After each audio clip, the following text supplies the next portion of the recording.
বিশ্বকাপের মঞ্চে অবিশ্বাস্য এক রূপকথা। ফুটবল দুনিয়াকে অবাক করে দিয়ে বিশ্বমঞ্চের নাম লেখালো মাত্র 1,50,000 জনসংখ্যার ছোট্ট এক দেশ কুরাসাও। ক্যারিবিয়ান দ্বীপের মাত্র 171 বর্গ মাইলের এই দেশটি এবার করতে যাচ্ছে এক অনন্য ইতিহাস। আসন্ন বিশ্বকাপের জন্য 26 সদস্যের চূড়ান্ত স্কোয়াড ঘোষণা করে বিশ্বকাপ খেলা ইতিহাসের সবচেয়ে ছোট দেশ হিসেবে নিজেদের নাম অমর করে নিল কুরাসাও। জনসংখ্যায় ছোট হলেও মাঠের লড়াইয়ে মোটেও পিছিয়ে নেই তারা ইউরোপীয় লিগের দারুণ সব তারকাদের নিয়ে।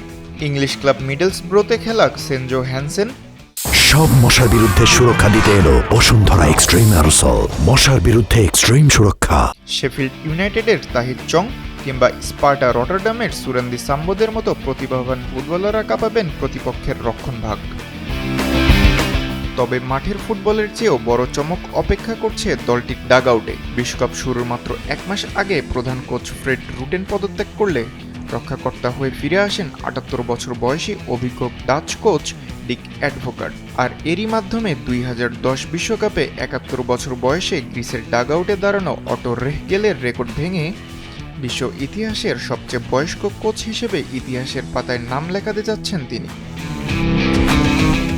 যুক্তরাষ্ট্র, কানাডা ও মেক্সিকোর যৌথ আয়োজনে 48 দলের এই মহাযজ্ঞ শুরু হতে যাচ্ছে আগামী 11 জুন। গ্রুপ ইতে থাকা কুরাসাওয়ের জন্য প্রথম ম্যাচটাই যেন এক অগ্নি পরীক্ষা। আগামী 14 জুন চারবারের বিশ্ব চ্যাম্পিয়ন জার্মানির বিপক্ষে ম্যাচ দিয়ে শুরু হবে তাদের বিশ্বকাপ অভিযান। এরপর 21 জুন ইকুয়েডর এবং 25 জুন আইভরি কোস্টের মুখোমুখি হবে লড়াকু এই দলটি। ছোট্ট একটা দেশ, কিন্তু স্বপ্নটা আকাশ ছোঁয়া। বিশ্বমঞ্চে কুরাসাওয়ের এই রূপকথা কতদূর যায় তা দেখতে মুখিয়ে আছে পুরো ফুটবল বিশ্ব।